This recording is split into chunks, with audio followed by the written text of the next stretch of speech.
বাড়ির ভেতরে কেউ যদি ঘুমিয়ে থাকে, তাকে যদি বারবার জাগানো হয়, এক সময় সে জেগে ওঠে। প্রত্যেকটি হৃদয়ের মাঝে ভগবান আছে, বারবার জাগাতে হবে, বারবার নাম করুন, এক সময় সে জাগবে।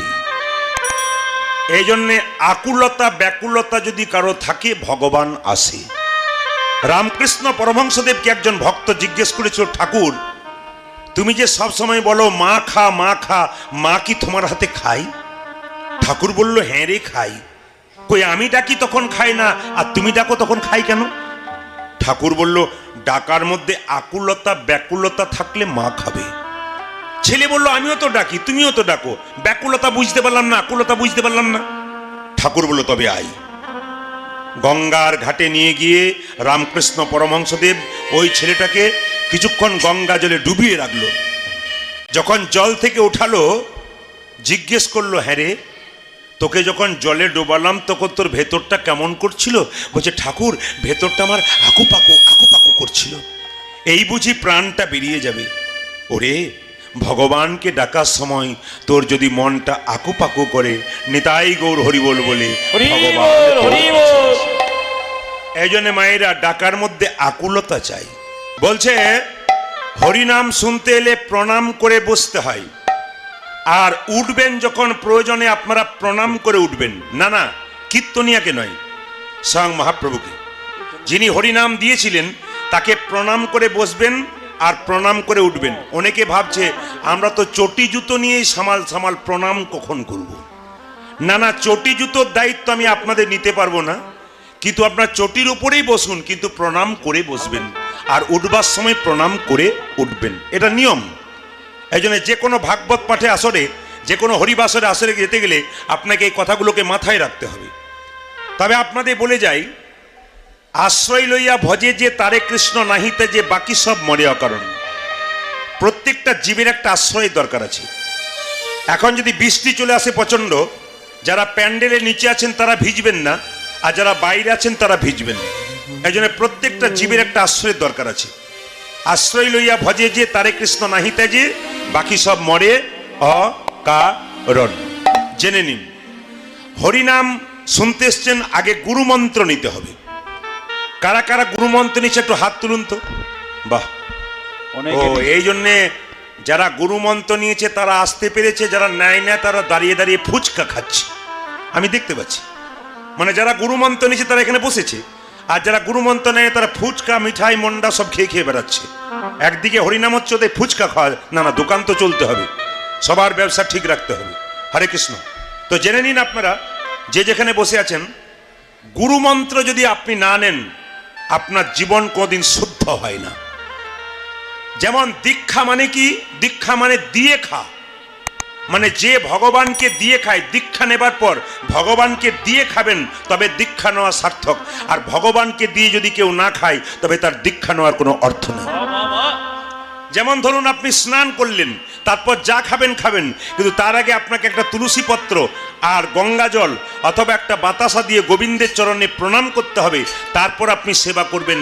এরই নাম হচ্ছে দিয়ে খা। আর দীক্ষা মানে কি? দেখা। যেমন দেখবেন মানুষের যখন জন্ম হয় তখন দুটো চোখ হয়, একটা ডান চোখ একটা বাম চোখ। গুরুকৃপার বস্তু সাধন ভজন করে আর একটা চোখ হয়, ওই চোখটার নাম জ্ঞান চক্ষু। যখনই আপনার জ্ঞান চক্ষুর উদয় হবে তখন আপনি গোবিন্দ দর্শন করতে পারবেন। আর দীক্ষা মানে কি? উন্নতি। কেমন উন্নতি? যেমন কেউ ক্লাস 2-এ পড়লে 4-এ পড়বে, 4-এ পড়লে 6-এ পড়বে, তারপর সে মাধ্যমিক পাস করবে, তারপর বিএ পাস করবে। যতক্ষণ আপনি দীক্ষা নিচ্ছেন ততক্ষণ ওপর দিকে উঠছেন না, দীক্ষা যতক্ষণ নিচ্ছেন না ততক্ষণ আপনি নিচেই রয়ে যাচ্ছেন। ওই যে দীক্ষা নেওয়ার পর যত ভজন করবেন, ভক্তের সাধনা হবে ঊর্ধ্বগামী, আর ভগবানের করুণা হবে নিম্নগামী। এই জন্য দীক্ষা নিয়ে ভজন করতে হবে। তবে যারা যখন থেকে দীক্ষা নিয়েছেন তখন থেকে আপনাদের বয়স শুরু হয়েছে, আর যারা এখনো দীক্ষা নেন নাই, গরু ছাগল ভেড়া এরা যেমন কর্ম করলো আর খেলো, যারা দীক্ষা নেয় না তাদের জীবনটা এইরকমই হলো। একটা ছোট্ট প্রমাণ আপনাদের দিয়ে দিই। দীক্ষা নেওয়ার পর আপনাদের বয়স শুরু হয়, তার আগে হয় না। যেমন একটা ছেলে 5 বছর বয়স, মাথায় হরিনামের পাগড়ি আর কাঁধে একটা হরিনামের নামাবলী, এটাকে নিয়ে চললো কোথায়? ভিক্ষা করতে। তা আপনাদের গ্রামের নাম যেমন ইমাদপুর, ও ভিক্ষা করতে যে গ্রামে যাচ্ছে সেই গ্রামটার নাম সত্যগ্রাম।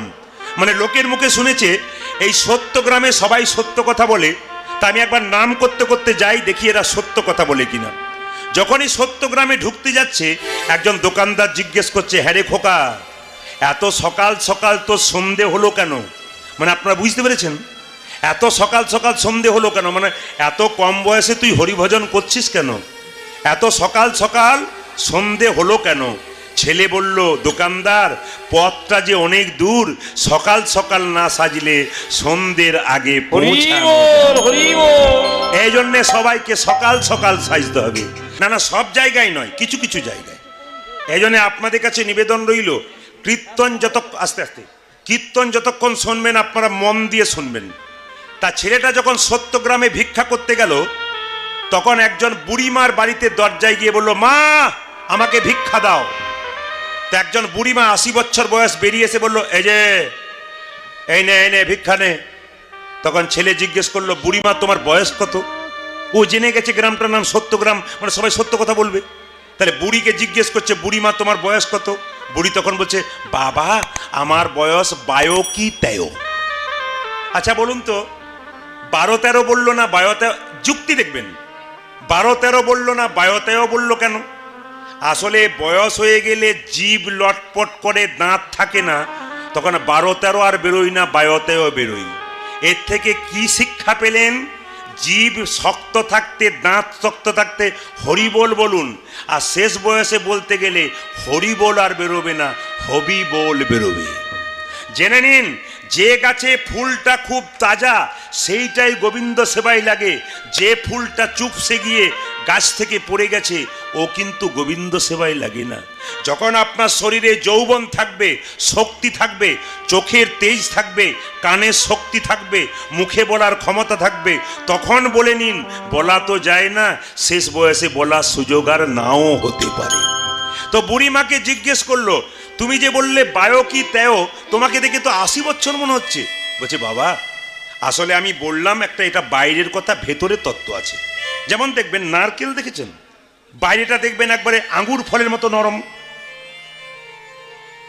বাহ, প্রণাম আপনাদেরকে। আমি যখনই বললাম যে নারকেল দেখেছেন বাইরেটা আঙ্গুর ফলের মতো নরম, মায়েরা বলছে হ্যাঁ। না না, এইটা দেখে আপনাদের প্রণাম জানাতে ইচ্ছে করছে যে আপনারা কত মন দিয়ে কীর্তন শুনছেন। হ্যাঁ, না না, যা 2-4 জন ভাবছে নারকেল আবার না ওইরকম হয়। হ্যাঁ, নারকেল দেখেছেন মায়েরা, লক্ষ্মী পুজো করাচ্ছেন, নারকেলের বাইরেটা শক্ত আর ভেতরে কি থাকে? শ্বাস জল। কথাগুলো বলবো, বাইরেটা আলাদা, ভেতরে তত্ত্ব আছে। ও বলল, আমার বয়স 12 কি 13। জিজ্ঞাসা করলো ছেলেটা, তুমি 12-13 বললে কেন? সঙ্গে সঙ্গে ছেলেটা বলে উঠলো, আসলে তা নয়, বলো বুড়িমা, তত্ত্ব বলে দাও, 12-13 কেন বললে? বুড়িমা বলছে, বাবা খুব কম বয়সে আমার বিয়ে হয়েছে, গুরুমন্ত্র নেওয়ার সময় ছিল না, এই 12 কি 13 বছর গুরুমন্ত্র নিয়েছি, ওই জন্য আমার বয়স হলো 12 কি 13। মানে আপনারা যখন থেকে গুরুমন্ত্র নিলেন তখন থেকে আপনাদের বয়স শুরু হলো ওই ধর্মীয় জগতে, ভক্তি জগতে। আর যদি আপনি গুরুমন্ত্র না নিলেন, আপনার এখনো নিতাই গৌর হরিবোল বলে বয়স। এইবার দেখুন, হরিনামে দান করতে হয় তার প্রমাণ দেখুন। ওই ছেলেটা ভিক্ষে করতে করতে এক জমিদারের বাড়িতে গিয়ে দাঁড়িয়েছে। জমিদারের বাড়িতে গিয়ে দেখলো বিরাট বড় বাড়ি, 2-4টা গাড়ি, খড়ের পালুই। জিজ্ঞেস করলো, জমিদার তুমি কত টাকার মালিক? সঙ্গে সঙ্গে জমিদার বলে উঠলো, বাবা আমি 5 বস্তা ধান আর 505 টাকার মালিক। ছেলে বলল, এই গ্রামটার নাম সত্যগ্রাম, তুমি তো মিথ্যে কথা বলছো। এত গাড়ি বাড়ি টাকা পয়সা শেষে বলছো 505 টাকা আর 5 বস্তা ধানের মালিক। জমিদার বোঝালো, বাবা শুনে রাখ, গ্রামে হরিনাম হতো, কোনোদিন 1 পয়সা চাঁদা দিতাম না। একদিন হরিনাম শুনতে গিয়ে মনটা গলে গেল, তখন থেকে এই 5 বছর ধরে প্রতি বছরে 1 বস্তা করে ধান দিয়েছি আর 100 টাকা করে দিয়েছি। 5 বছরে আমার 5 বস্তা ধান 500 টাকা দেওয়া, 505 টাকা দেওয়া হয়েছে। এতদিন যত আয় করেছি তত ব্যয় হয়েছে হরিনামের ব্যাংকে জমা বলতে 505 টাকা আর 5 বস্তা ধানটাই রয়ে গেছে। মানে আপনারা ভগবানের নামে যেটা দেবেন সেটাই কিন্তু আপনাদের রয়ে যাবে। আসুন, এই জন্য বলে রাখি, গুরুমন্ত্র যারা নেন নাই তারা থালা থালা আপেল কলা মা লক্ষ্মীর মন্দিরে নিয়ে যান, ভগবান গ্রহণ করে না। গুরুমন্ত্র যারা নেন নাই তাদের বাড়িতে সাধুগুরু বৈষ্ণব এসে প্রশ্ন করবে, মা তোমার কাছে এক গ্লাস জল খাবো, আপনি কি বলবেন? হ্যাঁ দেবো।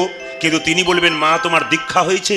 যদি বলেন না আমার দীক্ষা হয়নি, তিনি বলবেন তবে তোমার হাতে জল স্পর্শ করবো না। তাহলে মানুষ কুলে জন্ম নিলেন, বৈষ্ণবের সেবা করাতে পারলেন না, আপনার দুর্ভাগ্য অন্যের মতো আর হয় না। এই জন্য আপনারা গুরুমন্ত্র নিয়ে নেবেন। গু মানে অন্ধকার, রু মানে আলো। আচ্ছা মায়েরা, সাপের ওপরে কৃষ্ণ নেচেছিল না? জোরে বলুন, সাপের ওপরে কৃষ্ণ নেচেছিল না? হ্যাঁ। আচ্ছা, কালীয় দমন হয়েছিল কোন দিন? ঝুলন পূর্ণিমার দিন।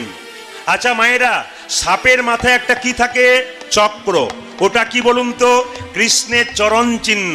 ওই চক্র দেখলে দূর থেকে প্রণাম করতে হয়। সাপের জিভটা কাটা না গোটা? জোরে বলুন, কাটা। আচ্ছা, একবারও প্রশ্ন জাগে না মনের মধ্যে যে সাপের জিভটা কাটা হলো কেন, গোটা হলো না কেন? জেনে নিন। গরুর পাখির নাম শুনেছেন? জোরে বলুন হ্যাঁ না না। ওই গরুর তার মায়ের দাসিত্ব মোচনের জন্যে স্বর্গ থেকে অমৃত এনেছিল, আর সেই অমৃত যখন কদম্ব গাছের উপরে বৃন্দাবনে রেখেছিল, তখন সাপগুলো মনে মনে ভাবছিল যদি এক আধটু অমৃত ঘাসে পড়ে যায়, আমরা চেটে চেটে খাই, তাহলে আমরা অমর হয়ে যাব, চিরকাল বেঁচে থাকবো। সাপগুলো চাটতে চাটতে যে ঘাসের উপরে চাটছিল, ওতে তো অমৃত পড়ে নাই, সেই ঘাসগুলোর নাম ছিল কি? কি ঘাস ছিল? কুশ ঘাস। সেই কুশ ঘাসের ভালো নাম হচ্ছে এরকা ঘাস। চাটতে চাটতে চাটতে চাটতে জীবগুলো দুটুকরো হয়ে গেছিল। তখন থেকে সাপেদের জীব দুটুকরো। কৃষ্ণ যেদিন কালিয়নাগকে দমন করেছিল, বৃন্দাবনে সেদিন কটা সূর্য উঠেছিল জানেন? 12টা সূর্য উঠেছিল। কেন? কৃষ্ণ ঠান্ডা জলে যখন থরথর করে কাঁপছে, কৃষ্ণের সখাগণ বন্ধুরা কেঁদে কেঁদে সূর্যদেবকে বলছে, সূর্যদেব তুমি আজকে এক নয়, তুমি বহু হয়ে উদয় হও। তাই সূর্যদেব সেদিন 12টা রূপে প্রকাশ পেয়েছিল। আর কৃষ্ণ যেদিন কালিয়নাগকে দমন করেছিল, সেদিন দাদা বলাইয়ের জন্মদিন ছিল। জানে দাদা থাকলে আমি পারবো না, আমার যাওয়া হবে না। তবে একটা ছোট্ট কথা বলে যায় মায়েরা, রাজা চন্দ্রধ্বজের কটা স্ত্রী ছিল? জোরে বলুন, কটা স্ত্রী ছিল? বাচ্চাগুলো ভালো শুনছে। কটা ছিল বাবা? দুটো। এরা ছিল সতী নারী। মায়েরা একটু বলতে পারবেন সতী নারী কাকে বলে? মানে সতী নারীর প্রতি সংখ্যা কটা? সব কীর্তনে শুনে। ইমাদপুর এলাকাতে একটা ভালো জিনিস পেলাম, এখানকার মায়েরা খুব বুদ্ধিমতী। কেন? ওরা শিখে নিয়েছে চুপ থাকাটাই বুদ্ধিমানের কাজ। কেন? বললে যদি ভুল হয়। অন্যান্য জেলায় দেখবেন দুটো তিনটে চারটা কিছু একটা বলে, আর এখানে চুপচাপ তাকাচ্ছে। আমাদের পাড়া থেকে যে এসছে সে তুলছে কিনা আগে দেখি না, সে করলে হবে না। আপনি বলুন ভুল হোক, কোনো ক্ষতি নেই। বলছে রাজা চন্দ্রধ্বজের দুটো স্ত্রী ছিল, কিন্তু সতী নারী কাকে বলে? সতী নারীর কটা পতি? 5টা। কে কে? সীতির সিঁদুর শিবের রক্ত থেকে তৈরি হলো, ওটা একটা পতি। হাতের শাখা শঙ্খচূড়ের শরীর থেকে তৈরি হলো, ওটা একটা পতি। হাতের নোয়া লোহাসুরের শরীর থেকে তৈরি হলো, ওটা একটা পতি। আর নিজপতি একটা, আর পরমপতি একটা, এই 5টা পতি। তবে মায়েরা, সতী নারী তাকে বলে সকালবেলায় ঘুম থেকে উঠে যে স্বামীর পা ছুঁয়ে প্রণাম করে, তারা হয় সতী নারী। 95% বাদ। সকালবেলায় কে স্বামীকে প্রণাম করেন? হাত তুলুন তো, সব দেখে নেন ঠিক ঠিক তুলছে কিনা। আচ্ছা, যারা যারা তুলছেন না তাদেরকে বলি, আজকে কীর্তন শুনে কাল সকালে স্বামীদেরকে প্রণাম করবেন। দাদা একটু পাগুলোকে ধুয়ে মুছে শোবেন, কারণ আজকে প্রণাম হবে। দাদারা মনে মনে ভাবছে এতদিন আপনি আমাদের হয়ে বললেন। আসলে সতী নারীর প্রতি কেমন দেখুন। বিষ্ণুপ্রিয়া একদিন জিজ্ঞেস করেছিল, স্বামী তুমি আমায় কি বলছো? নিমাই বলছে তুমি বাপের বাড়ি চলে যাও। আপনার শুনলে চমকে যাবেন, আপনার শুনলে চমকে যাবেন যে আপনার স্বামীর সঙ্গে আপনার কতগুলো সম্পর্ক আছে। আমি একটা একটা করে বলবো, আপনারা হ্যাঁ বলবেন। আপনার স্বামী আপনার গুরু হয়? জোরে বলুন। আচ্ছা বাহ, দাদারা বলছে কি হয় ঘরে গেলে বুঝবেন। আপনার স্বামী আপনার দেবতা হয়, আপনার স্বামী আপনার রোগের ওষুধ হয়, আপনার স্বামী আপনার বাবা হয়। হয় না? হয় না। এরা হাসছে, যারা কীর্তন শুনেছে তারা জানে হয়। আমি তত্ত্ব দিয়ে বুঝিয়ে দেবো। আপনার স্বামী আপনার বাবা হয়, আপনার স্বামী আপনার ভাই হয়, আপনার স্বামী আপনার রোগের ওষুধ হয়। প্রমাণ কি? শাস্ত্র বলেছে। যখন নিমাই সন্ন্যাস নেবে, বিষ্ণুপ্রিয়া জিজ্ঞেস করেছিল, স্বামী তুমি আমাকে বাপের বাড়ি যেতে বলছো? এটাই তো বাপের বাড়ি। তুমি আমার বাবা, তুমি আমার ছেলে, তুমি আমার ভাই, তুমি আমার গুরু, তুমি আমার দেবতা। সঙ্গে সঙ্গে নিমাই বলেছিল, আমি এত বড় শাস্ত্রজ্ঞ পণ্ডিত, আমি কখনো জানলাম না স্বামী বাবা হয়, স্বামী ছেলে হয়, স্বামী বন্ধু হয়, তুমি আমাকে বুঝিয়ে দাও। বিষ্ণুপ্রিয়া বলল, তুমি পণ্ডিত হতে পারো, আমিও পণ্ডিত সনাতন মিশ্রের কন্যা। আমি বাবার কাছ থেকে শুনেছি স্বামী বাবা হয় কখন জানো? অন্নদানে পিতা সম, রতিদানে পতি। অন্নদানে পিতা সম, রতিদানে পতি। অন্নদানে পিতা সম, রতিদানে পতি। অন্নদানে পিতা সম, রতিদানে পতি। মেয়েদের যখন বিয়ে হয় না, বাবা অন্ন জোগাড় করে, আর বিয়ে হলে কে জোগাড় করে? স্বামী। স্বামী কি? অন্নদাতা পিতা। অন্নদানে পিতা সম, রতিদানে পতি। আরে অন্নদানে পিতা সম, রতিদানে পতি। পিণ্ডদানে পুত্র সম, অগতির গতি। পিণ্ডদানে পুত্র সম, অগতির গতি। পিণ্ডদানে পুত্র সম, অগতির গতি। পিণ্ডদানে পুত্র সম, অগতির গতি। জেনে নিন, ছেলে মেয়ে নাই, স্বামী স্ত্রী একা, কোনো ছেলে মেয়ে নাই। স্ত্রী আগে মারা গেল, পিণ্ডকে দেবে স্বামী। শাস্ত্র বলল, পিণ্ডদানে পুত্র সম, অগতির গতি। পিণ্ডদানে পুত্র সম, অগতির গতি। পিণ্ডদানে পুত্র সম, অগতির গতি। পিণ্ডদানে পুত্র সম, অগতির গতি। আর উপদেশে গুরুতুল্য, সেবাতে দেবতা। রোগেতে যশোদ সম, বিপদেতে ভাতা। রোগেতে অসুধ সম, বিপদেতে ভাতা। রোগেতে অসতি সম, বিপদেতে ভ্রাতা। রোগেতে যশোদ সম, বিপদেতে ভাতা। পতি পুত্র পতি, তোমাদের পতি পুত্র পতি পিতা। পতি পুত্র পতি। পতি পুত্র পতি পিতা। পতি হলো পরম দেবতা, পতি পুত্র পতি ও পিতা। যে পতি হল পরম দেবতা, পতি পুত্র পতি ও যে পিতা। পতি হলো পরম দেবতা, পতি পুত্র পতি পিতা। আরে পতি হলো পরম ও যে দেবতা, পতি হলো পরম দেবতা, পুত্র পতি পিতা। পতি হলো পরম দেবতা। পতি পুত্র পতি পিতা। পতি পুত্র পতি পিতা। আপনারা পাড়াগ্রামে বাস করেন, আমিও কিন্তু করি। কিন্তু দেখেছেন, যেখানে পদ্ম ফুল থাকে যে পুকুরে, দাদা ভাইরা খুব ভালো জানবেন, যে পুকুরে পদ্ম ফুল থাকে ওখানে একটা সাপ থাকে, ওই সাপটার নাম কি? পদ্মনাগ। তাহলে পদ্মনাগ সাপ যেখানে থাকে যে পুকুরে, সেই জলটা বিষ হয়? গরু ছাগল ওখানে জল খায়, মরে যায়। তাহলে এখন আপনাদের মনে প্রশ্ন জাগবে না, কালিয়নাগ যে কালিয়দর হ্রদে আছে, ওই জলটা বিষ হলো কেন? তত্ত্ব আছে। আসলে কৃষ্ণ যখন কুরুক্ষেত্রের যুদ্ধে জয়লাভ করলো, সবাইকে সবকিছু দিল, কালিয়নাগ কালিদহ হ্রদ থেকে কেঁদে কেঁদে বলেছিল, হে গোবিন্দ, আমাকে এখান থেকে উদ্ধার করো। ভগবান শোনে নাই, ভগবান কালিয়নাগের কথা শুনে নাই। কালিয়নাগ কেঁদে কেঁদে বলেছিল, হে গোবিন্দ, তোমার সঙ্গে প্রেম করে কেউ যদি তোমাকে না পাই, তোমার সঙ্গে শত্রুতা আরম্ভ করব। হিরণ্যকশিপু তোমার সঙ্গে প্রেম করতে চেয়েছিল, তুমি দাওনি, শত্রুতা করেছিল, তুমি পেয়ে গিয়েছিল তোমাকে। এই যে তোমার সঙ্গে শত্রুতা আরম্ভ করব। কি করলো? কালিয়নাগ কালিদহ হ্রদে খালি বিষ ঢালতে শুরু করলো। দেখবেন যে জলে বিষ থাকে, বাতাস যদি সেই জলের ওপর বয়, সেই বিষের বাতাস যার মুখের মধ্যে প্রবেশ করে সেই মারা যায়। তো যখনই কালিয়নাগ বিষ ঢালছে কালিদহ জলে, সঙ্গে সঙ্গে ওই পথ দিয়ে কোনো পশু পাখি পেরিয়ে গেলে ছটফট ছটফট করতে করতে মরে যায়। আর বৃন্দাবনে এইটাই নিয়ম, কেউ যদি ছটফট ছটফট করে মরে, মৃত্যুর আগে ভগবানকে স্মরণ করে। কালিয়নাগ বলছে, হে গোবিন্দ, এমন বিষ ছাড়বো, এখানে যখন কেউ ছটফট ছটফট করে মরবে, তোমার নাম করতে করতে মরবে। আর তোমার নাম করে কেউ যদি মরে, তুমি তো তার কাছে আসবে, আর তুমি যখনই তার কাছে আসবে, আমাকে কোথাও যেতে হবে না, আমি এখানে বসেই তোমার চরণ লাভ করতে পারবো। না না, শুধু তত্ত্বগুলো শুনবেন। আচ্ছা মায়েরা, আপনারা সবাই জানেন রাবণ হচ্ছে রামের শত্রু। দাদা ভাইরা, আপনারা কীর্তন শুনছেন এতদিন, রাবণ রামের শত্রু। কিন্তু খুব বিচার করলে, বইপত্র পড়লে দেখবেন, রাবণ রামের শত্রু নয়, রাবণ রামের ভক্ত। বলবেন প্রমাণ দিতে হবে আপনাকে, সীতা হরণ করলো আর আপনি বলছেন রাবণ রামের ভক্ত? কি করে হয় জেনে নিন। রাবণ 10,000 মেয়েকে বিয়ে করেছিল, তারপর একটা মেয়েকে বিয়ে করেছিল, তার নাম মন্দোদরী। মন্দোদরী খুব ভক্তিমতী ছিল। একদিন রাবণকে চিৎকার করে বলল, স্বামী, মায়েরা মায়েরা, আপনাদেরকে একটা কথা বলে যাই, বিয়ের সময় যখন আপনারা 7 পাক ঘোরেন, আগে স্ত্রী যায় না স্বামী যায়? জোরে বলুন। না না না না, এইরকম করে নিয়ে যাই আপনাকে ধরে ধরে পেছন থেকে, আপনি আগে যান না, উনি আগে যান, জোরে বলুন। বলে কবে বিয়ে হয়েছে আর মনে নাই, আর একবার দেখবো তারপর বলবো। না, জেনে নিন জেনে নিন জেনে নিন। আসলে বলুন তো, এটা মানে জানতে হবে।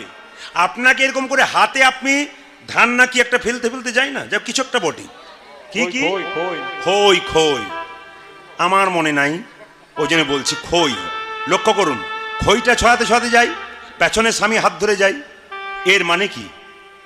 স্ত্রী দেখাতে চাই স্বামীকে ধর্মের পথটাতে স্ত্রী এগিয়ে দিতে চাই।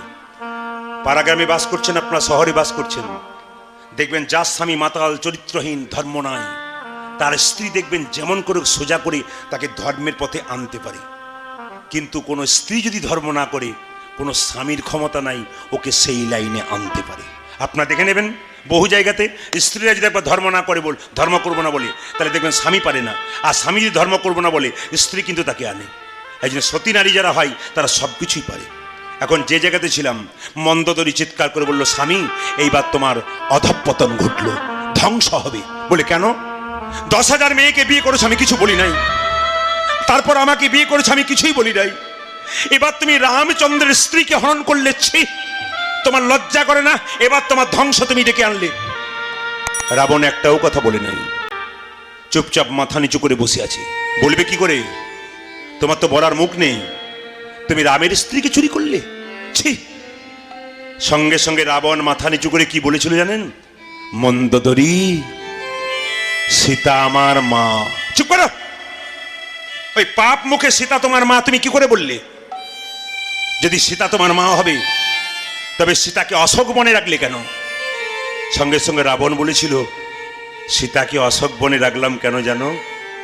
আমার রাজপুরীতে রাখলাম না কেন জানো? দেখতে আমার রাজপুরী, কিন্তু এটা তো পাপের পুরী। মা কি কখনো পাপের পুরীতে থাকা যায়? মাকে অশোক বনে রাখলাম, যেখানে কোনো শোক নাই, কোনো দুঃখ নাই। চুপ করো, তোমার মুখে মানাই না। মন্দোদরী বারবার বলছে, তোমার মুখে মানাই না। তুমি যদি সীতাকে অশোক বনে রাখলে, তোমার লোক কেন সীতাকে বারবার আঘাত করছে?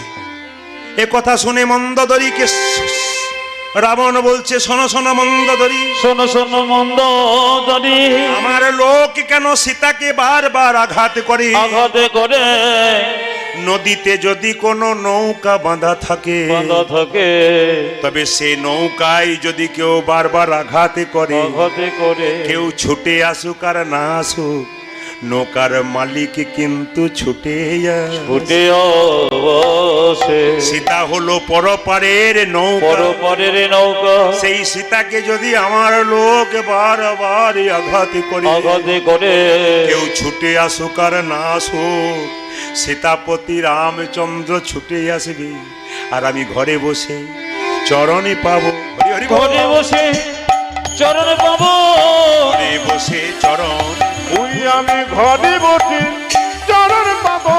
বাইরে যেতে হবে না ভাই, ঘরে বসে চরণ পাবো। আর বাইরে যেতে হবে না ভাই, ঘরে বসে চরণে পাবো।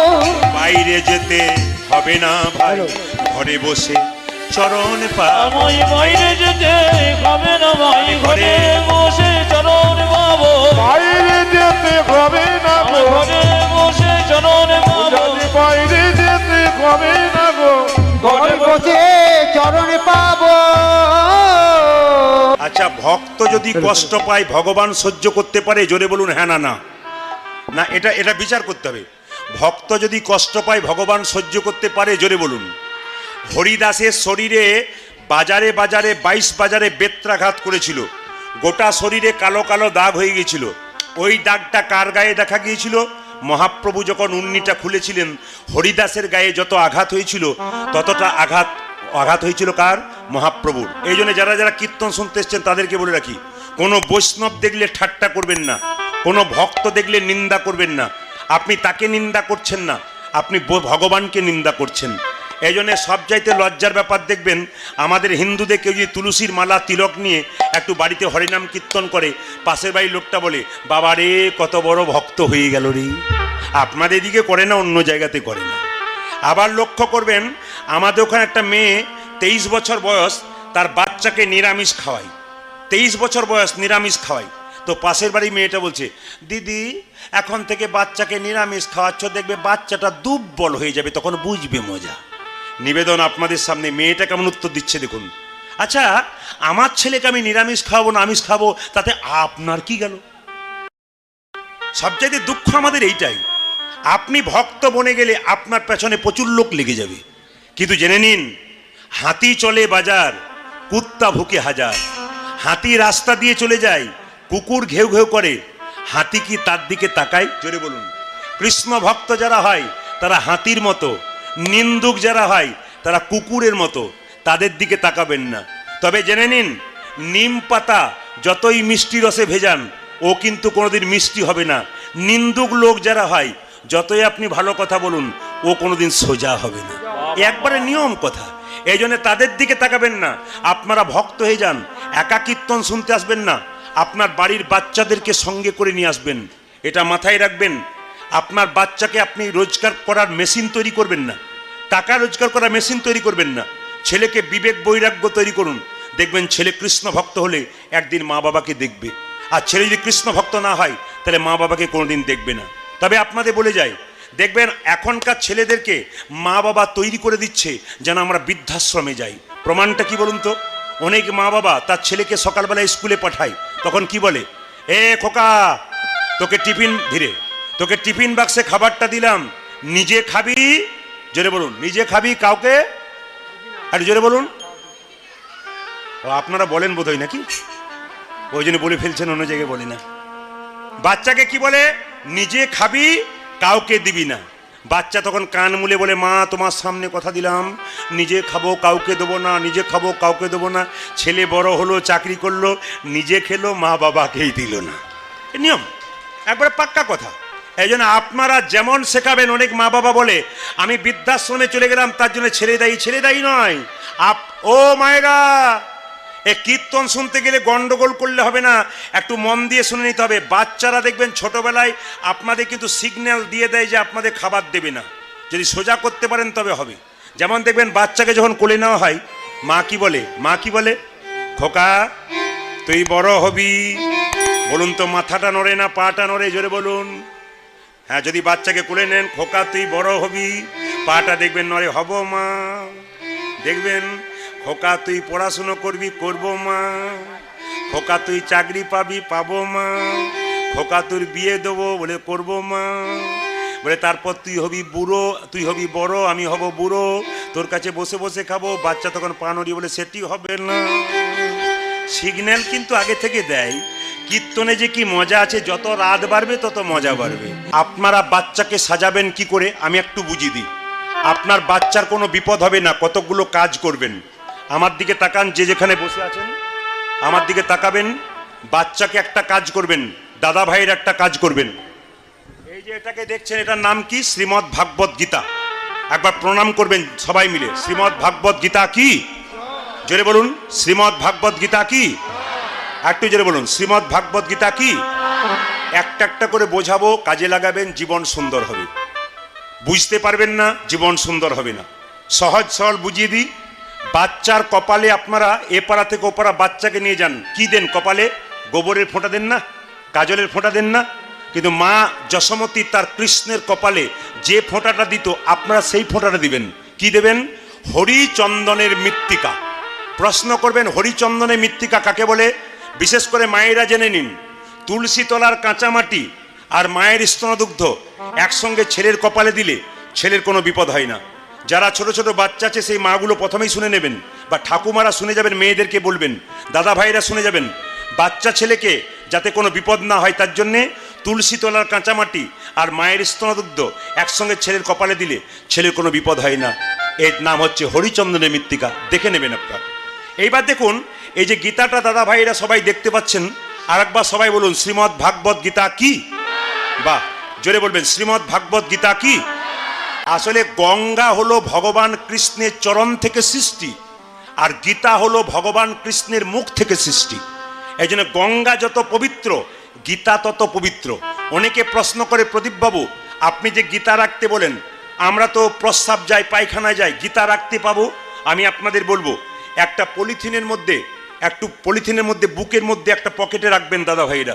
আপনি ব্যাগে রাখতে পারেন, মোটর সাইকেলে যাচ্ছেন ডিকির মধ্যে রাখতে পারেন। গীতা রাখলে উপায় কি হবে? আপনাদের 100% গ্যারান্টি আসরে দিয়ে গেলাম, এই গীতাটাকে যদি কেউ রাখতে পারেন, মাত্র 10 টাকা 5 টাকা 20 টাকা দাম বাজার থেকে। ছেলের জন্য আইসক্রিম আনছেন, লজেন্স আনছেন, মেয়ের জন্য কিছু আনছেন, সংসারে অন্তত এই কাজটা করবেন। গীতা প্রত্যেকের জন্য বাড়িতে একটা করে আনবেন। এটা হচ্ছে মহাযন্ত্র, মহা অস্ত্র, এর মতো অস্ত্র আর কেউ নেই। আমি একটা প্রমাণ দিয়ে দিই। যেদিন মোদী সরকার টাকা চেঞ্জ করলো, যে রাত্রিতে নোট চেঞ্জ করলো, সেদিন কলকাতাতে কীর্তন করে আমি বাড়ি ফিরছিলাম, ড্রাইভার ঘুমিয়ে গেল।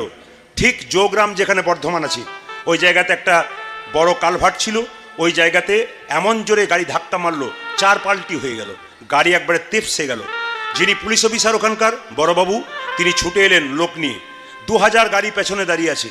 উনি বললেন কেউ হাত দেবেন না, সবগুলো মারা গেছে। অবাক হয়ে যাবেন আপনারা, কাঁচগুলোকে ভেঙে ভেঙে যখন বের করছে, ওদেরকে যখন বের করছে, ওরা তখন সোজা হয়ে দাঁড়িয়ে গেল, কারো কিছু হয় নাই।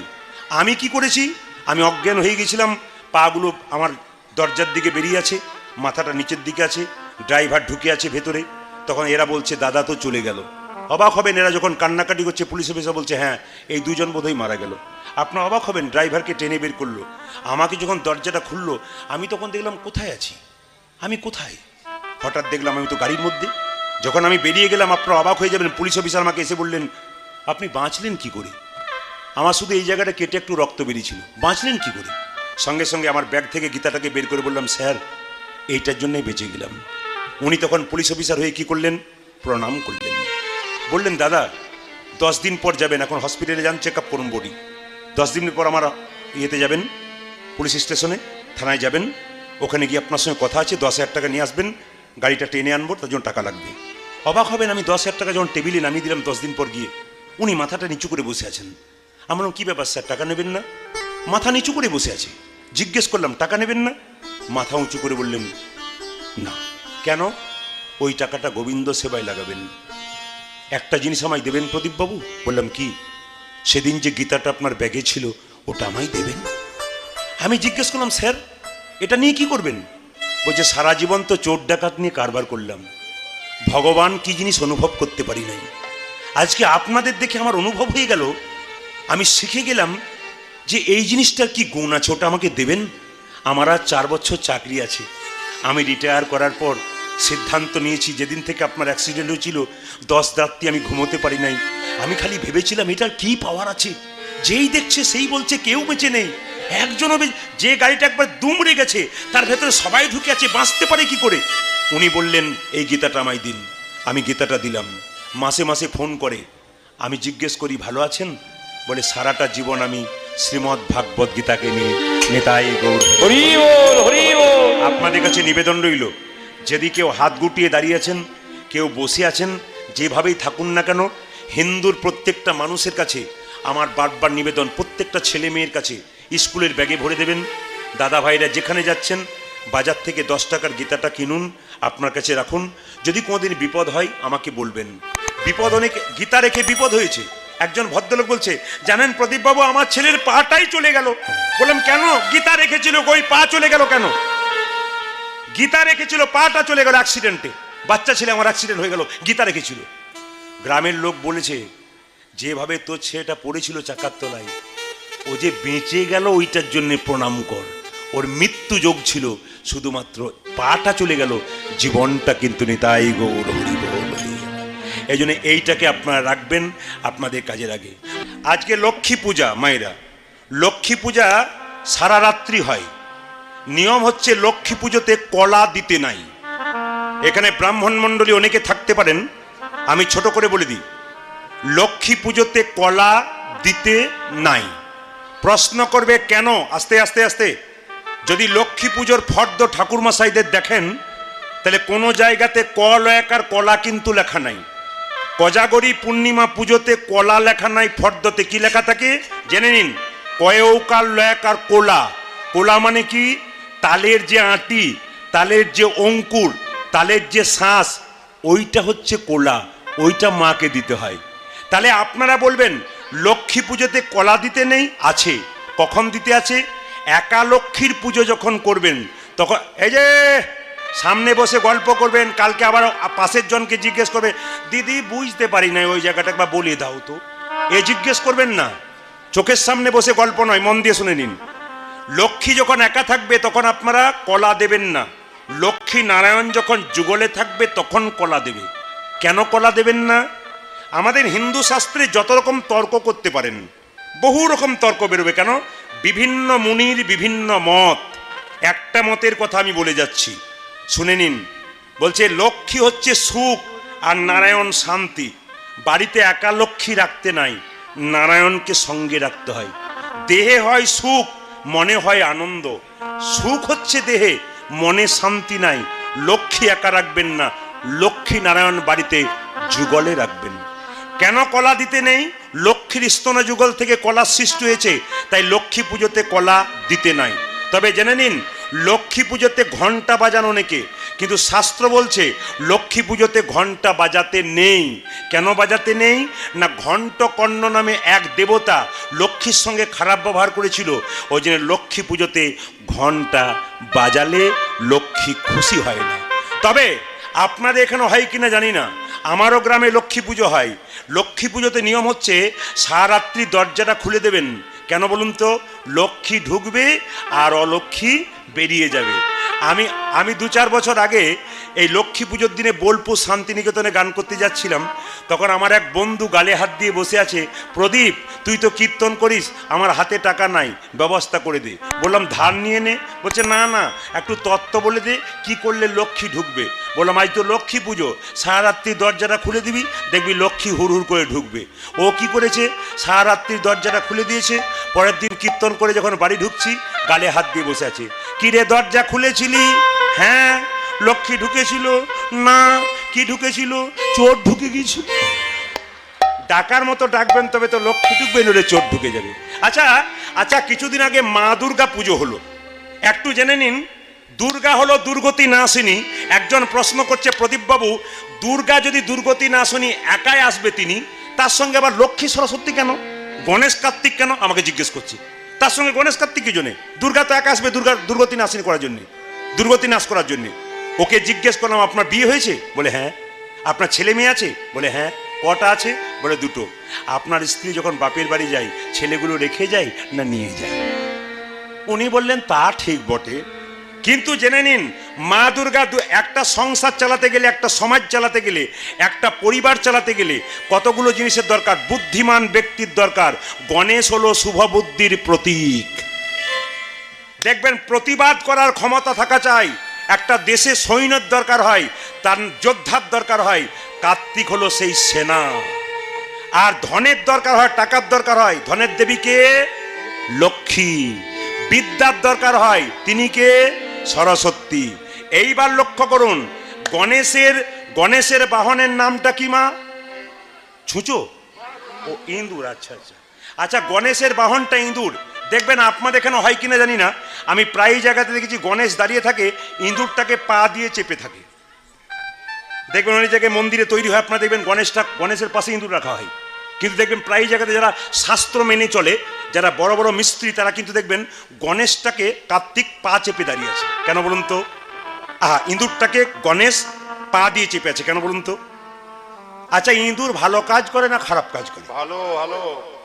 নতুন জামা কাপড় কেটে দিলে আবার নতুন হয়। লেপ বালিশ কেটে দেয়, নাকি ধানের বস্তা কেটে দেয়, ভালো কাজ করে? আসলে গণেশ বোঝাতে চাইছে মানুষের দুরকম বুদ্ধি আছে, একটা কুবুদ্ধি, একটা সুবুদ্ধি। গণেশ ওই ইঁদুরটাকে চেপে ধরে বলছে কুবুদ্ধিটাকে চেপে রাখো, যেন খারাপ কাজ না করে, সুবুদ্ধিটাকে বের করো। যুক্তি আছে, কিন্তু আমরা পড়াশোনা করি, যুক্তি আছে। এবার লক্ষ্য করুন, লক্ষ্মীর বাহনকে জোরে বলুন? পেঁচা। আচ্ছা, লক্ষ্মী কেন অন্য কাউকে বাহন করো না, পেঁচাকে করলো কেন?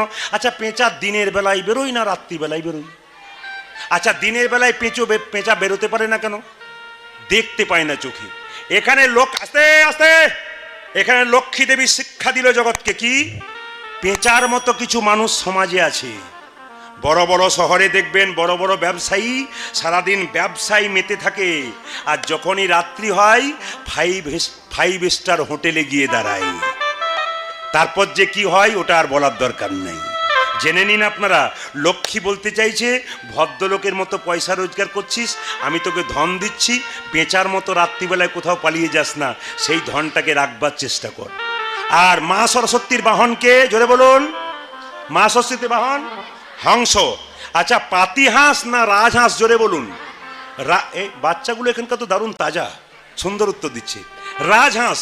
আসলে রাজহাঁস কেন দিল, পাতিহাঁস কেন নিল না? রাজহাঁস কি করে না, দেখবেন জল আর দুধ মিশিয়ে দিলে জলটা ফেলে দেয়, দুধটা খেয়ে নেয়। আসলে যারা বিদ্বান ব্যক্তি হয়, যারা জ্ঞানী ব্যক্তি হয়, তারা আসল জিনিসটাকে গ্রহণ করে আর নকল জিনিসটাকে নিতাই গৌর হরি বল করে দেয়। তার মানে বুদ্ধিমান ব্যক্তির হৃদয়টা রাজহাঁসের মতো পবিত্র হয়ে যায়। আচ্ছা, এইবার কে বাকি রইল, জোরে বলুন। কার্তিকের বাহনকে, জোরে বলুন। ময়ূর। আচ্ছা, ময়ূরকে বাহন করলো কেন? বলছে ময়ূর ময়ূরী মিলন করে না, অথচ বাচ্চা হয়। প্রশ্ন করবেন মায়েরা, মিলন না হলে বাচ্চা হলো কি করে?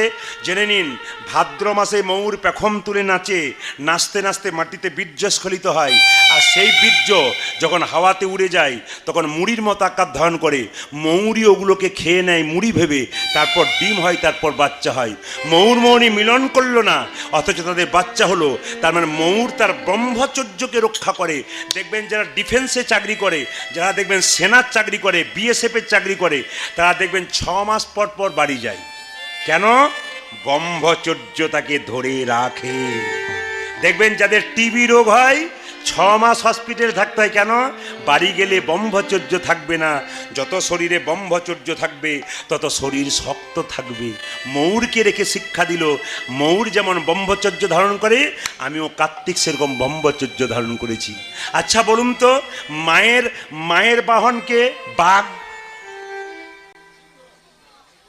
যা উনি বললেন বলেই বাঘ, বাঘ কি? সিংহ। আচ্ছা, সিংহকে মা বাহন করলো কেন? মা হচ্ছে বৈষ্ণবী, বাবা ভোলা হচ্ছে বৈষ্ণব। তাহলে জেনে নিন, বৈষ্ণবী মানে ত্যাগিনী, ত্যাগ স্বীকার করেছে। যাকে রেখেছে বাহন সিংহ, সেও ত্যাগ স্বীকার করেছে। কেন? 12 বছর পর পর সিংহ একবার স্ত্রী সঙ্গ করে, এই জন্যে 12 বছর পর পর সিংহ স্ত্রী সঙ্গ করে, এই জন্য সিংহকে একমাত্র মা দুর্গা নিতাই গৌর হরি। আপনাদের কাছে একটা নিবেদন রইল প্রদীপ কলে, কাল সকাল থেকে একজনকে দেখলে জয় নিতাই বলবেন। যদি কেউ হেলো করছেন ফোনে, তাও বলবেন জয় নিতাই, ভালো আছেন। যদি আপনার বন্ধু বান্ধবী রাস্তা দিয়ে পেরিয়ে যাচ্ছে, তাকে দেখে বলবেন জয় নিতাই। সে যদি মুখ ঘুরিয়ে পালিয়ে যায়, আপনি তাও বলবেন জয় নিতাই। মুসলিম সমাজে মুসলিম ভাইরা অনেকে এখানে থাকতে পারে, ওদের দেখবেন বিদেশ থেকে কোনো মুসলিম যদি এই দেশে আসে, একজনকে দেখলেই বলে আসসালামু আলাইকুম, আরেকজন বলে ওয়ালাইকুম সালাম। মানে কি? ঈশ্বর তোমার মঙ্গল করুন, আর একজন বলে ঈশ্বর তোমার মঙ্গল করুন। আর আমরা যদি কাউকে একবার দরজায় গিয়ে বলি দাদা জয় নিতাই, উনি দরজাটা বন্ধ করে দেবেন আর মনে মনে ভাববেন তোমার নিতাই, তোমার কাছে থাকা আমার দরকার নাই। না, এইটাই তো আমাদের সবচেয়ে দুঃখের ব্যাপার। আপনি মন্দিরের পাশ দিয়ে পেরিয়ে যান, ভাঙা মন্দির, দেখবেন হিন্দু ছেলেরা অনেক জায়গায়, সব জায়গায় নয়, কিছু কিছু জায়গায় মদের বোতল নিয়ে খেলা করছে, তাস খেলছে, আবার অনেকে গাঁজা খাচ্ছে। জিজ্ঞেস করছি, হ্যাঁ রে গাঁজা খাচ্ছিস কেন? জ্ঞান দেবেন না, বাবা ভোলা খেয়েছিল। তো বাবা ভোলা তো বিষ খেয়েছিল, তোরা বিষ খা, বিষ খাবে না। কিন্তু না, এটা সব জায়গায় নয়, কিছু কিছু জায়গায় দেখা যায়। প্রত্যেকটি ভক্তিমতী মায়েদের কাছে বলবো, প্রত্যেকটি ধর্মের মানুষ যেমন নিজের ধর্মকে সম্মান দেয়, আপনাদের কাছে নিবেদন রইল, মহাপ্রভু যে অক্লান্ত পরিশ্রম করে প্রত্যেকটা জীবের দ্বারে দ্বারে কাঙাল বেশে হরিনাম দিল, সেই মহাপ্রভুকে সম্মান দিন। তিনি কলিযুগের ভগবান। ভগবান ছাড়া জীবনে কিছু নাই। গাড়ি বাড়ি টাকা পয়সা ধন দৌলত এখনই আছে, এখনই নাই। চোখ খুললে আপনার সকাল হবে, রাত্রি পেরোলে চোখ খুললে সকাল, আর চোখ না খুললে আপনার পরকালও হয়ে যাবে। ট্রেন আসবার সময় সিগন্যাল দেয়, আমরা জানতে পারি ট্রেন আসে। মৃত্যু আসবার সময় কোনো সিগন্যাল দেয় না, যে কোনো মানুষের জীবনে যে কোনো মুহূর্তে আসতে পারে। আপনি কীর্তন শুনতে এসছেন, গ্যারান্টি নাই আপনি বাড়ি ফিরে যাবেন। আপনি রাত্রিবেলায় শোবেন, গ্যারান্টি নাই সকালবেলায় জাগবেন। বলা তো যায় না কে কখন চলে যাবে, তাই যাবার আগে কিছু ভালো কাজ করুন। হিন্দু ধর্মের সাধুগুরু বৈষ্ণবকে সম্মান দিন, মহাপ্রভুকে সম্মান দিন, আর হাত তুলে বলুন প্রাণ ভরে নিতাই গৌর হরি হরি বল, হরি বল। কাল থেকে সকালবেলায় একজনকে দেখলে কি বলবেন? জোরে বলুন, একটু জোরে বলুন। দু চারজন বলছে ভেবে তারপর আপনাকে ফোন করে বলবো যে বলবো কি না বলবো। মায়েরা বলছে জয় নিতাই, বাবারা বলছেন না কেন? জোরে বলুন জয় নিতাই। বাঁ দিকে কি আপনাদের হায়ার করেছে নাকি? এরা না বলতে পারলে আপনারা বলবেন। জোরে বলুন জয় নিতাই। আরে কাল থেকে বলবেন আর না বলবেন, আজকে বলুন, তারপর যা হবে হবে। বলুন জয় নিতাই, একটু জোরে হোক জয় নিতাই। বাহ বাহ বাহ, আমি খুব খুশি। যত নিতাইয়ের নাম করবেন তত নিতাই চাঁদের কৃপা আপনাদের হয়ে যাবে।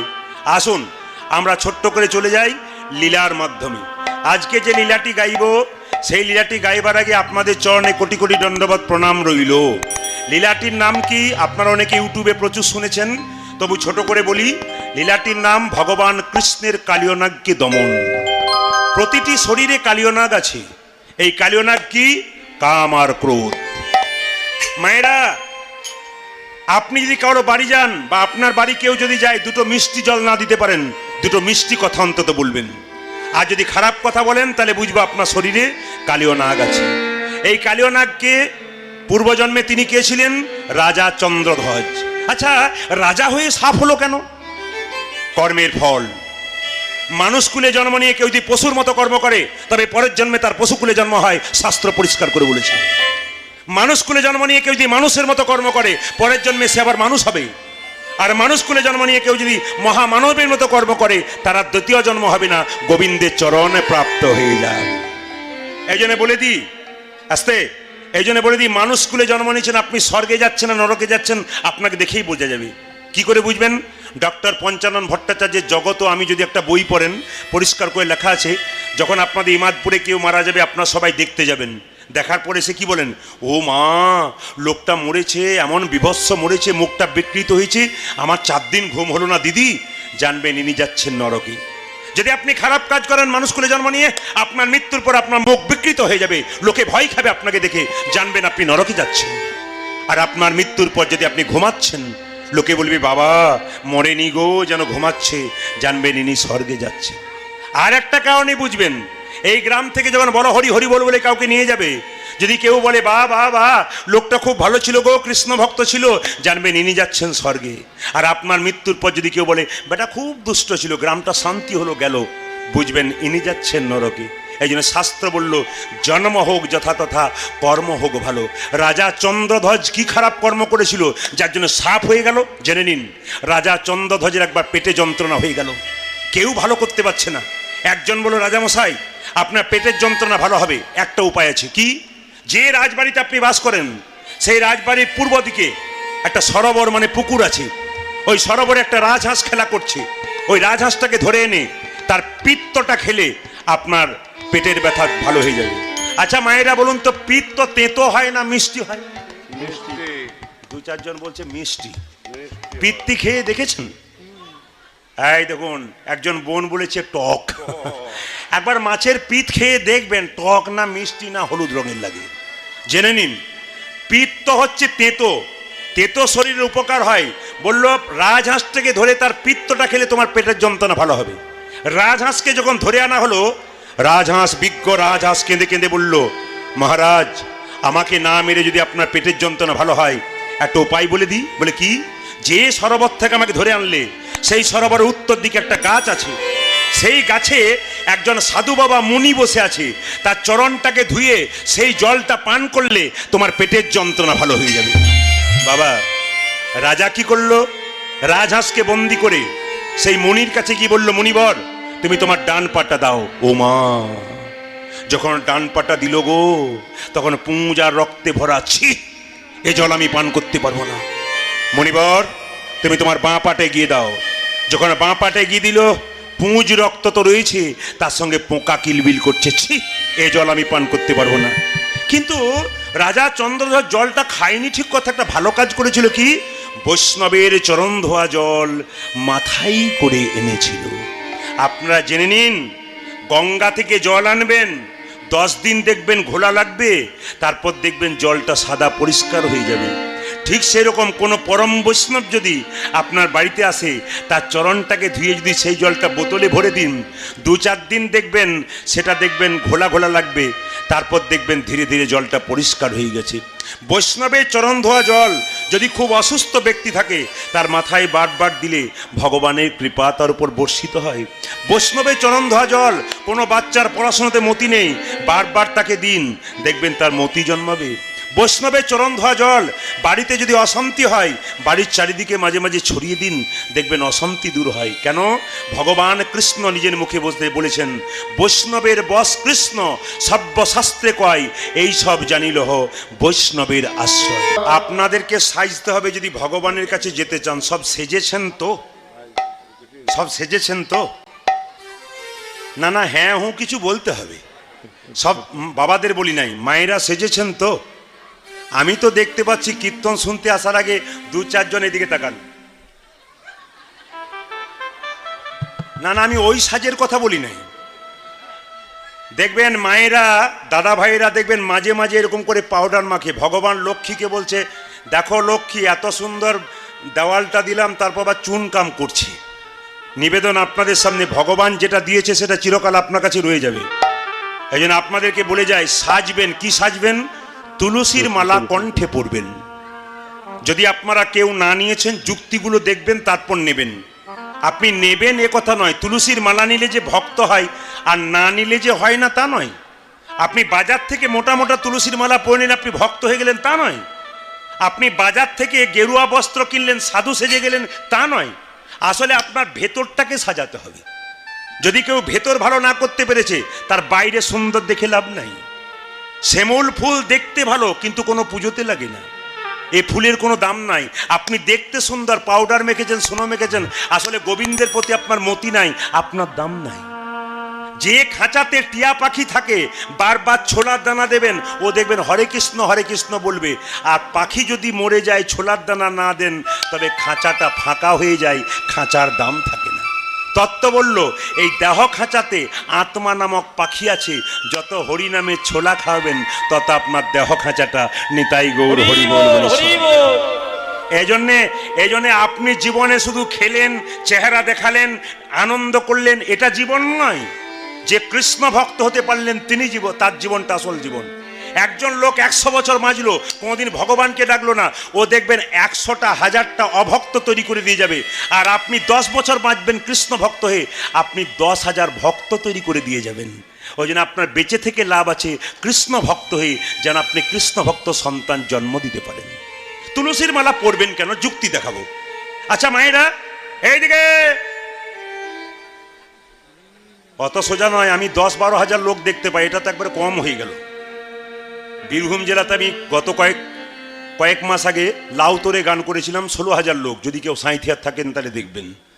ইতিপূর্বে কয়েকদিন আমি ইনগাছাতে এসেছিলাম, একবারে লোক জায়গা দিতে পারে না, 2 গাড়ি পুলিশে পর্যন্ত লোক সামাল দিতে পারছে না। কিন্তু এইখানে দেখলাম বড় গ্রাউন্ড, আমি বুঝতে পারছি বহু ভক্তের সমাগম আছে, উঠলেই বোঝা যাবে। তবে আপনারা কম আছেন, আজকেই মনে হচ্ছে সবচাইতে কম। যারা ইউটিউব করছে তারা বুঝতে পারছে প্রতি আসরে ওরা যায়, আজকে হিসাব দেখছে কম। তা কম নেওয়াটাই ভালো, যদি পাকা থাকে, বেশি নিয়ে লাভ নেই। জেনে নিন আপনারা তুলসীর মালা কেন পরবেন। গোবিন্দের মন্দিরে 56 ভোগ দিন, 108 ভোগ দিন, একটা জিনিস না দিলে ভোগটা সম্পূর্ণ হয় না। বলুন তো কি? জোরে বলুন। তুলসী পাতা। বাহ! সেরকম আপনার দেহটা গোবিন্দ সেবায় লাগাবেন। যদি আপনার দেহটা যা অনেকের মেলা দেখাও হলো, পাঁপড় ভাজাও খাওয়া হলো, বাড়িও যাওয়া হলো, সব রকমই হচ্ছে আর কি। তো জেনে নিন, আপনার দেহটা গোবিন্দ সেবায় লাগাবেন। যদি তুলসীর মালা না পড়েন, গোবিন্দ সেবায় লাগা তো দূরের কথা, গোবিন্দ আপনার দিকে একবার ফিরেও তাকাবে না। তবে হ্যাঁ, তুলসী মালা পরার যুক্তি দেখুন। আপনি বাড়িতে বেগুন গাছ লাগিয়েছেন, বেড়া দেবেন না? জোরে বলুন হ্যাঁ না না। বেড়া দেবেন না কেন বলুন তো? ছাগল গরুতে ছিঁড়ে খাবে। তত্ত্ব বলল, গুরুদেব আমাদের কানে বীজ মন্ত্র দিয়েছে, ভেতরে কৃষ্ণ প্রেমের অঙ্কুর হবে। যদি তুলসীর মালা নামক বেড়া না দেন, তবে কামিনী কাঞ্চন ছাগল গরুতে নিতাই। যুক্তিগুলো দেখবেন, তবে কাজ করবেন। তুলসী মালা পরা বিজ্ঞান যুক্তি কি? সব গাছে বজ্রপাত হয়, কিন্তু তুলসী গাছে বজ্রপাত হয় না। আর তুলসীর মালা পরে আপনি রাস্তা দিয়ে চলে যান, 1000 দিকে বজ্রপাত হবে, কিন্তু তুলসীর মালা পরে যে যাবে তার মাথায় বজ্রপাত হবে না। পরশু তারিখ আমি ছিলাম পশ্চিম মেদিনীপুরে।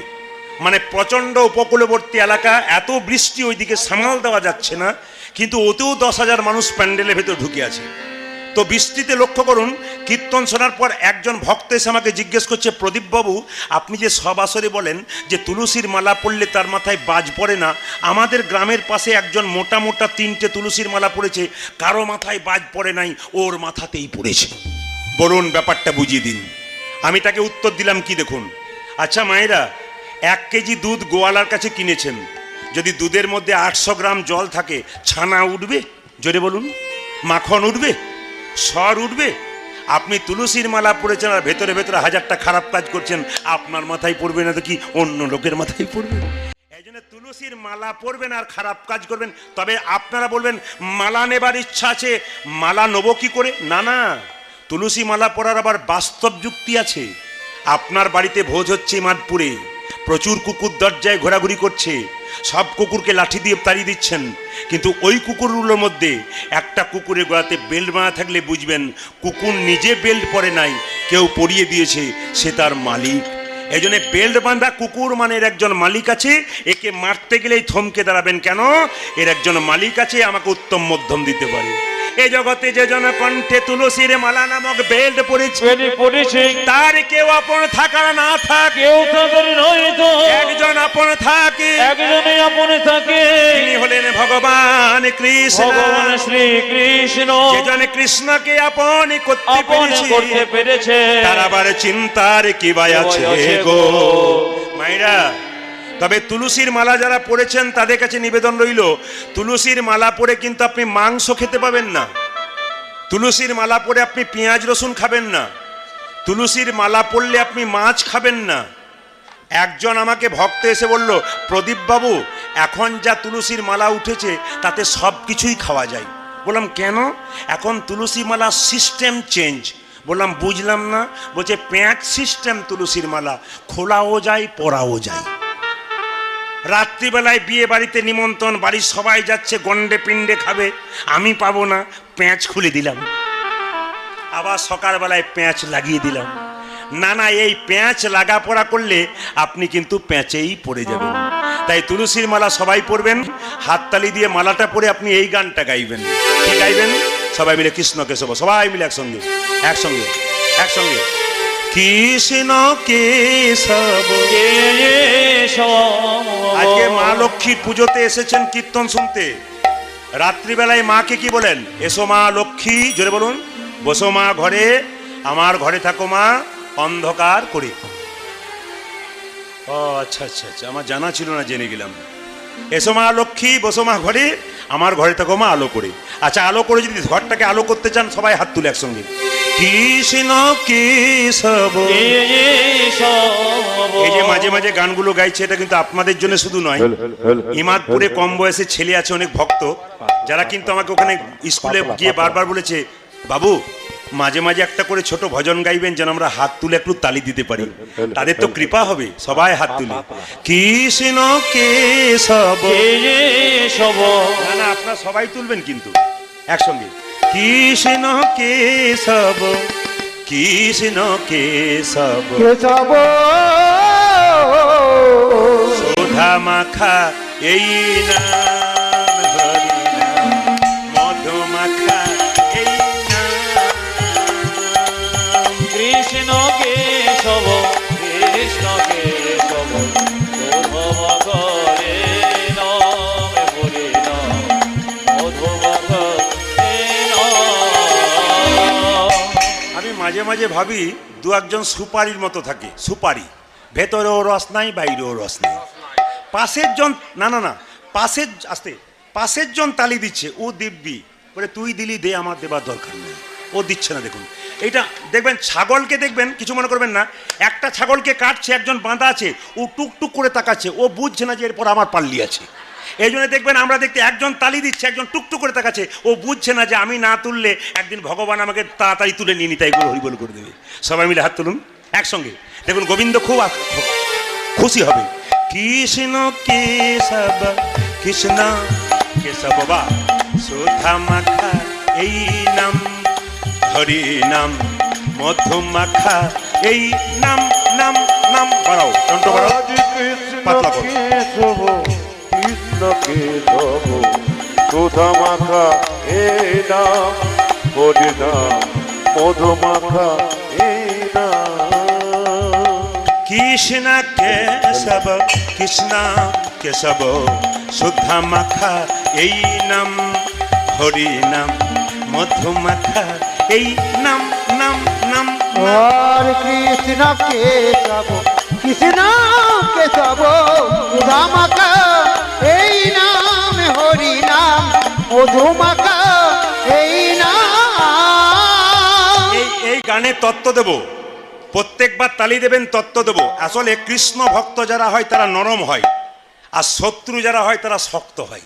যেমন 32 জন দাঁতের ফাঁকে জীব থাকে, তো জীবকে একজন জিজ্ঞেস করছে তুই 32 জন দাঁতের ফাঁকে আছিস কি করে? বলছে আসলে আমি নরম বলেই আছি। জেনে নিন, কৃষ্ণ ভক্ত যারা হয় তারা নরম হয়, আর যারা শত্রু হয় তারা শক্ত হয়। তবে জীবটা জানে যে রামকৃষ্ণদেবের বাণীটা ঠিক রাখতে হবে। কেন? কামড়াতে না পারিস, মাঝে মাঝে ফোঁস করতে ছাড়বি না। ওই জন্য জীব কি করলো দেখুন, একদিন 32 জন দাঁত চিৎকার করে বলছে, এ জীব তুই একাই, আমরা 32 জন, ইচ্ছা করলে না তোকে 32 টুকরো করে দেবো। জীব তখন চুপ করে আছে। দাঁত বলছে তোর তো বলার কিছু নাই, আমরা 32 জন আর তুই একাই কিছু করতে পারবি? জীব তখন বলছে বেশি বাড়াবাড়ি করিস না, মানে ফোঁস করতে আরম্ভ করেছে। বলছে বেশি বাড়াবাড়ি করিস না। বলে কেন? আমি নরম হতে পারি, তোরা শক্ত হতে পারিস, এমন একটা কাজ করবো না যে 32 জনকে এখান থেকে সরিয়ে দেবো। দাঁত বলছে তোর এত ক্ষমতা, 32 জন সরাবি? জীব বলছে হ্যাঁ, রাস্তা দিয়ে কোনো লোক যাবে, এমন গাল দিয়ে দেবো এক চড়েই 32 জন। ঠিক বলে নাই? হাত তুলুন এ ফাঁকে ফাঁকে। কৃষ্ণ কেশব কৃষ্ণ কেশব সুধা মাখা মধু মাখা এই নাম হরি কৃষ্ণ কেশব কৃষ্ণ কেশব সুধা মাখা এই নাম হরি। তালি দিয়ে মধু মাখা না না, এই নাম। আপনাদের চৈতন্য চরিতামৃত যারা পড়েছেন তাতে লেখা আছে, 7-5 সবে মিলে দাঁড়েতে বসিয়া কীর্তন করহ সবে হাতে তালি দিয়া। মহাপ্রভু কথাটাকে রাখুন সবাই একসঙ্গে। কৃষ্ণ কেশব কৃষ্ণ কেশব সুধা মাখা এই নাম হরি নাম মধু মাখা এই নাম নাম নাম নাম হরি কৃষ্ণ কেশব কৃষ্ণ কেশব সুধা মাখা এই নাম হরি নাম মধু মাখা এই নাম। এখানে শিখে যান, যারা তালি দিচ্ছেন স্বামী স্ত্রী এখানে এসছেন, যদি হরি নামে তালি দিন তাদের কোনোদিন ঝগড়া হবে না। তবে আপনাদের স্বামী স্ত্রীতে কোনোদিন ঝগড়া হবে না। পণ্ডিত বলল একটা কাজ করলে দেখবেন ঝগড়া হবে না। বলবো না, বাদ দিয়ে দেবো। মায়েরা বলছেন বলুন বলুন, ওই জন্যই তো রাত জেগে কীর্তন শুনতে আসা। একটু বলে দিই, স্বামী স্ত্রী দুজনে একটা কাজ একসঙ্গে করবেন, দুটো কাজ। কি কি? ভোজন আর ভজন। তার মানে কি? স্বামী আর স্ত্রী, স্বামী বেলা 3টে সময় এলে তাকে আগে দেবেন, তারপর খাবেন, এটা হচ্ছে ভোজন। আর স্বামী স্ত্রী সন্ধ্যাবেলায় বসে ভগবানের মন্দিরে বা বাড়িতে একটু কীর্তন করবেন, এর নাম ভজন। স্বামী স্ত্রীতে ঝগড়া, কোন স্বামী স্ত্রী সুখী এ সংসারে? কোন স্বামী স্ত্রী সুখী একটু শুনে নিন। কোন দম্পতি সুখী? যার স্ত্রী বোবা আর যার স্বামী কালা, তার নাই কোনো জাল আছে। কেন ঝগড়া হয় বলুন তো? আমাদের আমাদের মুখ কটা একটা, কান কটা দুটো। ভগবান বলছে শুনবি শুনবি বেশি, বলবি কম। ভগবান তো বুঝিয়ে দিয়েছে, মুখ কটা দিয়েছে একটা, মানে বলবি কম আর শুনবি বেশি, দুটো কান দিয়েছি। আমরা কি করি? বলি বেশি শুনি কম, এই জন্যই গন্ডগোল হয়। হাততালি দিয়ে কৃষ্ণ কেশব কৃষ্ণ কেশব সুধা মাখা এই নাম হরি নাম মধু মাখা এই নাম নাম নাম। আর কৃষ্ণ কেশব কৃষ্ণ কেশব সুধা মাখা এই নাম হরি নাম মধু মাখা এই নাম। এই নাম জপ হলো আপনারি এই হরি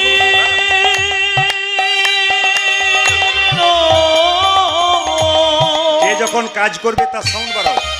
যে যখন কাজ করবে ধ্বনি জোরে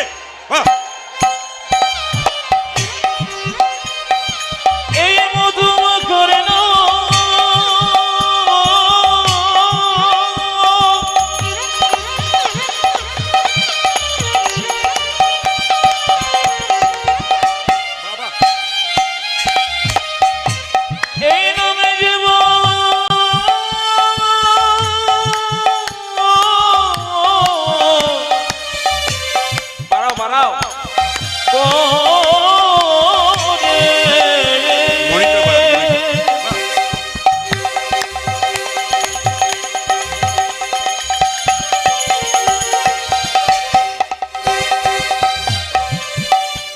তার কৃতবে জন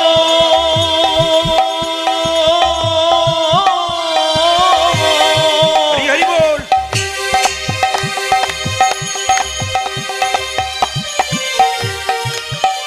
যাবে গো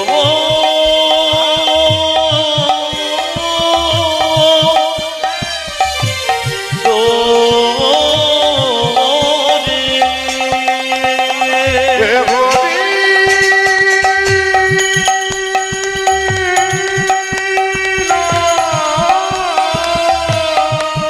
হেই, হেই,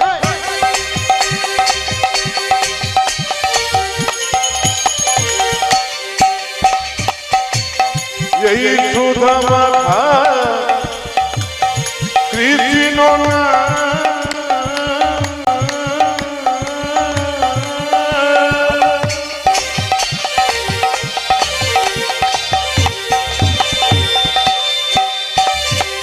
এই নামে দেবা করে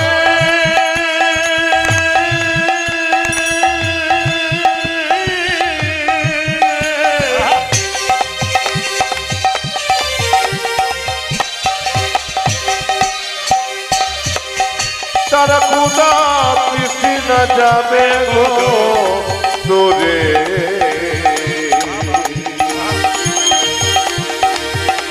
এই মধুমাখানা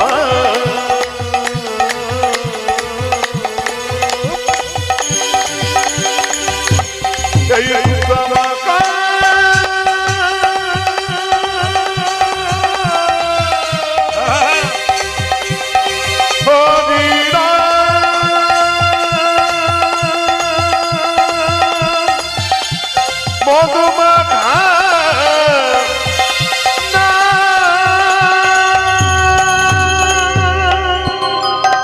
একটু জোরে বলবেন, রাধা রানী কি? না না, একটু জোরে। শ্যাম সুন্দর কি? এত জোরে বলবেন যেন 10টা গ্রামের লোক শুনতে পায়। রাধা রানী কি?